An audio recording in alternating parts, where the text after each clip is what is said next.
मैं द्वारकाधीश हूँ और मेरी सभा में कई बार कई सारे लोग आते हैं अपनी मांगे लेकर, अपनी इच्छाएं लेकर। कभी किसी को भोजन चाहिए तो कभी किसी को औषधि चाहिए, किसी को वस्तु चाहिए तो किसी को वस्त्र, किसी को ज्ञान चाहिए, किसी को धन चाहिए तो किसी को घर। कई बार मैं ये मांगे, ये इच्छाएं पूर्ण नहीं करता। अब आप ऐसा भी सोच सकते हैं कि कृष्ण तो लोभी है, उसके पास तो सब कुछ है, तभी वो अपनी प्रजा की इच्छाओं को पूर्ण नहीं करता, उनके समस्याओं को नहीं समझता, उन्हें सुख सुविधाएं प्रदान नहीं करता। सत्य तो यह है कि कोई भी सुदृढ़ व्यक्ति, किसी भी गृहस्थी का व्यक्ति जो कार्य कर सकता है, उसे परिश्रम से ही अपनी आवश्यकताओं को और इच्छाओं को पूर्ण करना चाहिए। यही अति आवश्यक है और ये वो कर सकता है कला, व्यापार, व्यवहार या ज्ञान के आधार पर। इन मार्ग पर चलना होगा, परिश्रम करना होगा, तभी वो कुछ अर्जित कर सकता है। अब ऐसा कोई व्यक्ति जिसे इन सब में रुचि ही नहीं है, वो कुछ करना ही नहीं चाहता, वो कुछ अर्जित नहीं कर सकता। अब ऐसे व्यक्ति को यदि मैं कोई वस्तु दे दूं तो क्या हो, वो पराधीन हो जाएगा और ये उसके लिए उचित नहीं। तो क्या करना उचित है? उसे मार्ग दिखाना, उसे समझाना कि किस मार्ग पर चल के तुम अपने लक्ष्य को प्राप्त कर सकते हो। कला, ज्ञान, व्यवहार और व्यापार, इस मार्ग पे कैसे चलना है ये सिखाना, और ये मैं करता। इससे क्या होता है? व्यक्ति स्वाधीन बन जाता है। संसार में वो जो भी चाहे उसे प्राप्त कर सकता है, कभी किसी से कुछ मांगने की उसे आवश्यकता ही नहीं पड़ेगी। ये बात सदैव स्मरण रखिएगा। जब भी दान कीजिए, सोच विचार कर कीजिए। ऐसा दान कीजिए जिससे सामने वाला व्यक्ति स्वाधीन बन जाए, पराधीन नहीं। आइए मेरे साथ प्रेम से कहिए, राधे राधे। मैंने कई सारे मनुष्यों को देखा है जिनके पास अत्यधिक ज्ञान है, कला है, धन है, कीर्ति है, पर वो इस सबको अपने पास ही रखते हैं, इस समाज में बांटते नहीं। कारण है भय। उन्हें लगता है कि यदि मैंने ये सब कुछ समाज को दे दिया तो समाज मेरी कला हो या धन हो या कीर्ति हो या ज्ञान हो, सब कुछ चुरा कर ले जाएगा और बदले में मुझे कुछ नहीं मिलेगा। सत्य ये नहीं है। सत्य ये है कि यदि आप स्वयं को इस संसार के प्रति समर्पित करते हैं तो ये संसार भी आपके प्रति समर्पित होगा ही। न केवल आपको धन, ज्ञान, कीर्ति, सम्मान मिलेगा, ये समाज आपको नेत्रों में स्थान देगा, हृदय में स्थान देगा। तो इस भय को त्याग कर देखिए कैसे ये समाज आपको प्रेम समर्पित करता है। आइए और मेरे साथ इसी प्रेम के साथ कहिए, राधे राधे। एक बार एक सियार वन में टहल रहा था। उसे एक नन्हा सा शावक दिखा। उसने सोचा कि आज भोजन में इसे ही ग्रहण करूंगा। उसने आसपास देखा, कोई देख तो नहीं रहा? कोई नहीं था और उसने उस शावक पे आक्रमण किया, जो एक घोर अपराध है। वन के नियम अनुसार आप कभी शावक पर आक्रमण नहीं कर सकते। तो ये बात जब राजा सिंह को ज्ञात हुई तो एक सभा बुलाई गई। उसमें सियार ने कहा कि मैंने तो ऐसा कुछ किया ही नहीं। यदि आप ऐसा कह रहे हैं तो कोई प्रमाण दीजिए, क्या कोई साक्षी है? तब राजा सिंह ने उल्लू को बुलाया, जो उस समय वृक्ष की एक शाखा पर बैठा हुआ था। उसने सब कुछ देखा था। उल्लू ने सत्य बताया और सियार को मृत्यु दंड मिला। अब ये कथा मैं आपको क्यों सुना रहा हूं? क्योंकि मनुष्य भी कभी कभी यही कर्म करते हैं जो सियार ने किया। सोचते हैं कि कोई देख नहीं रहा तो मैं अनुचित कर्म कर सकता हूं। नहीं, आप कुछ भी कीजिए, कोई ना कोई देखता है। कोई व्यक्ति नहीं तो कोई प्राणी, नहीं तो कोई यक्ष, देव, प्रेत, ये सब भी नहीं तो धरती माता देखती है जिस पर खड़े रहकर आप कर्म करते हैं। नहीं, इसलिए एक बात सदैव स्मरण रखिए, कौन देख रहा है और कौन नहीं, इसके विषय में सोचना छोड़ दीजिए। सरल सी बात है। आप उचित कर्म करेंगे, आपको उचित फल मिलेगा। आप अनुचित कर्म करेंगे, आपको अनुचित फल ही मिलेगा। इसलिए उचित मार्ग पर चलते रहिए, उचित कर्म करते रहिए और मेरे साथ प्रेम से कहते रहिए, राधे राधे। मैं यहाँ इस वन में अकेला बैठा हूँ, बांसुरी की धुन छेड़ रहा हूँ। किसके लिए? कौन है यहाँ पे? कोई भी नहीं। मेरी प्रजा, मेरा राज्य, मेरा परिवार मुझसे दूर है। मैं यहाँ पे इस वन में बैठा हूँ, इस आकाश के रंग का, वृक्ष के फलों का, मिट्टी की सुगंध का आनंद ले रहा हूं। क्यों? मैं तो द्वारकाधीश हूं। ऐसा कौन सा राजसी या भौतिक सुख है जो मुझे वहां प्राप्त नहीं हो सकता?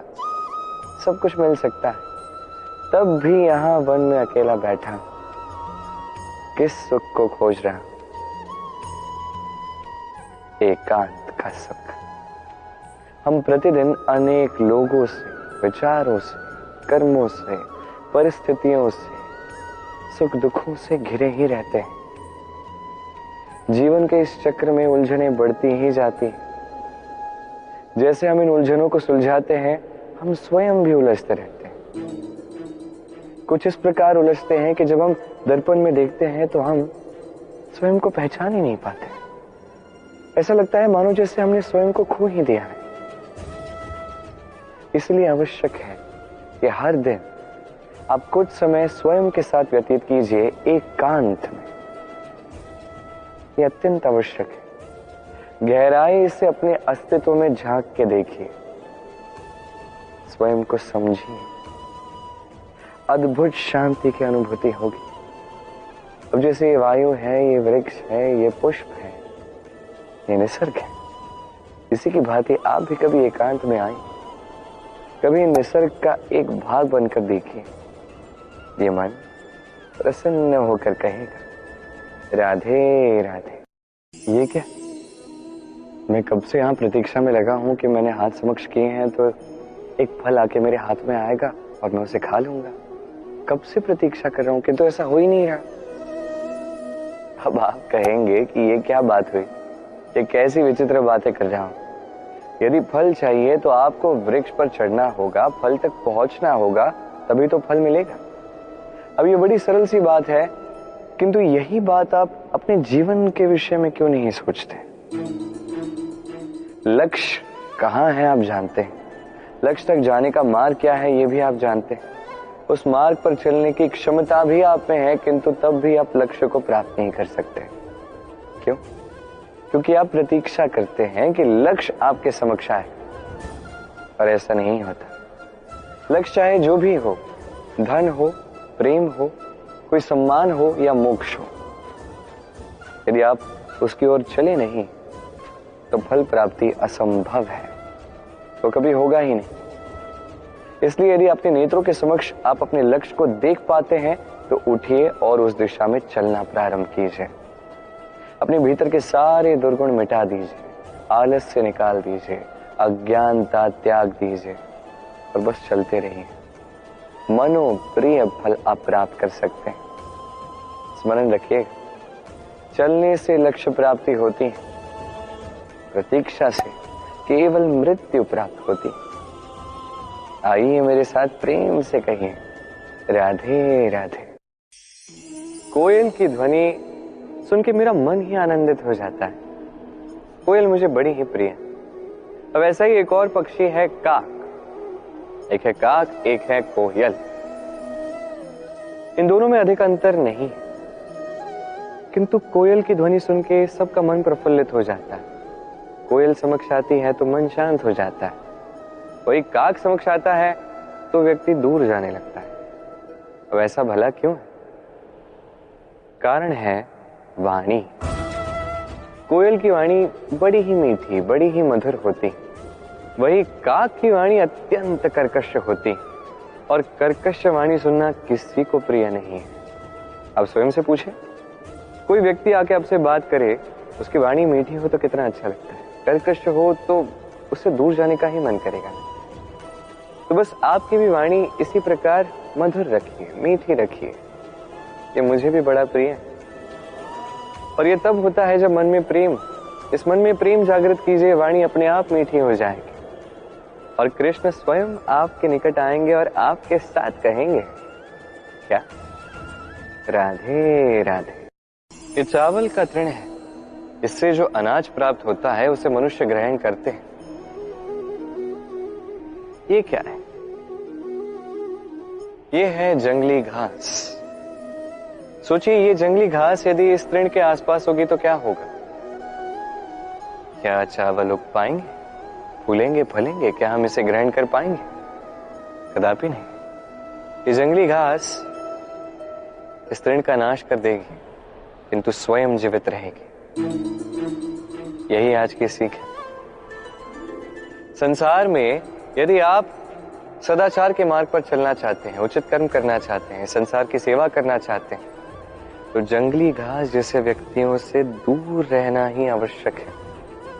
वो व्यक्ति जो दुराचारी हैं, जो मिथ्या से भरे हैं, जिनका दुष्ट व्यवहार है, जिनमें अनेक दुर्गुण हैं, ये उचित नहीं है। ये व्यक्ति जिनका चरित्र अत्यंत दुष्ट होता है, ये अच्छे चरित्र के व्यक्तियों को या तो नष्ट कर देते हैं या तो अपने जैसा बना देते हैं।